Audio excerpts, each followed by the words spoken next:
로마서 3장. 그러면 유대 사람의 특권은 무엇이며 할례의 이로움은 무엇입니까?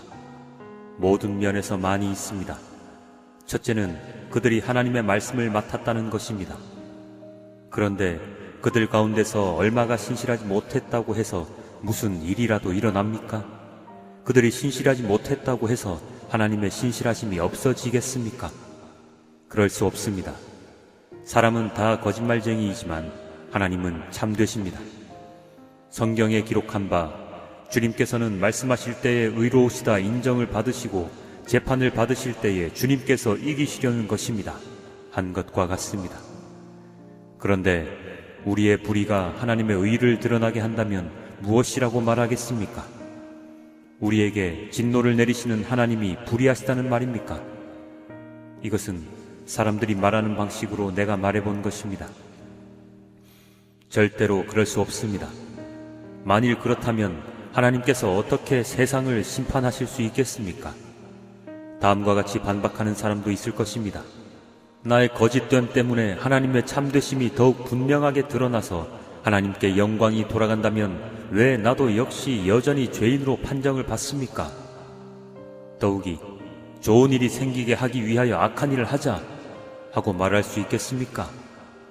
사실 어떤 사람들은 우리가 그런 말을 한다고 비방합니다. 그런 사람들은 심판을 받아야 마땅합니다. 그러면 무엇을 말해야 하겠습니까?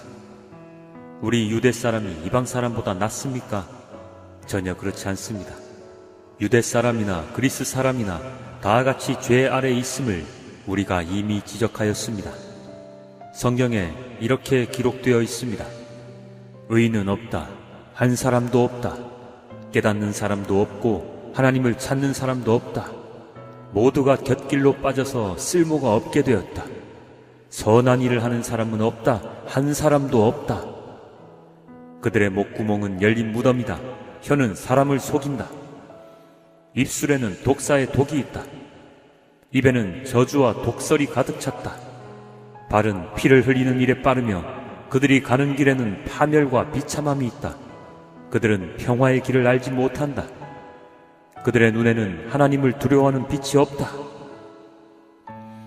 율법에 있는 모든 말씀이 율법 아래 사는 사람에게 말한 것임을 우리는 압니다. 그것은 모든 입을 막고 온 세상을 하나님 앞에서 유죄로 드러내려는 것입니다. 그러므로 율법의 행위로는 하나님 앞에서 의롭다고 인정받을 사람이 아무도 없습니다. 율법으로는 죄를 인식할 뿐입니다. 그러나 이제는 율법과는 상관없이 하나님의 의가 나타났습니다.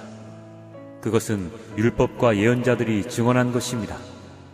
그런데 하나님의 의는 예수 그리스도를 믿는 믿음을 통하여 오는 것인데 모든 믿는 사람에게 미칩니다. 거기에는 아무 차별이 없습니다.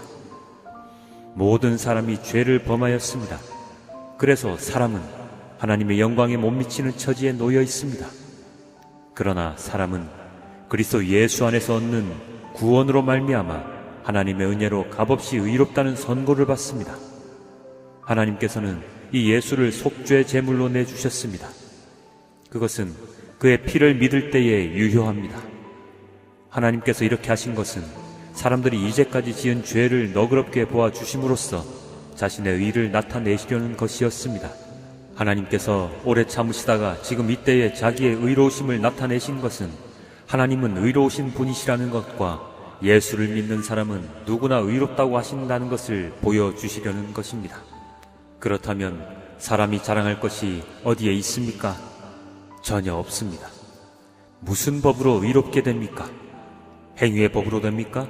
아닙니다. 믿음의 법으로 됩니다. 사람이 율법의 행위와는 상관없이 믿음으로 의롭다고 인정을 받는다고 우리는 생각합니다. 하나님은 유대 사람만의 하나님이십니까? 이방 사람의 하나님도 되시지 않습니까? 그렇습니다. 이방 사람의 하나님도 되십니다. 참으로 하나님은 오직 한 분뿐이십니다.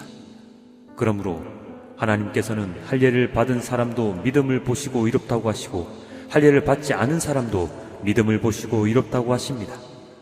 그러면 믿음으로 말미암아 우리가 율법을 폐합니까? 그럴 수 없습니다.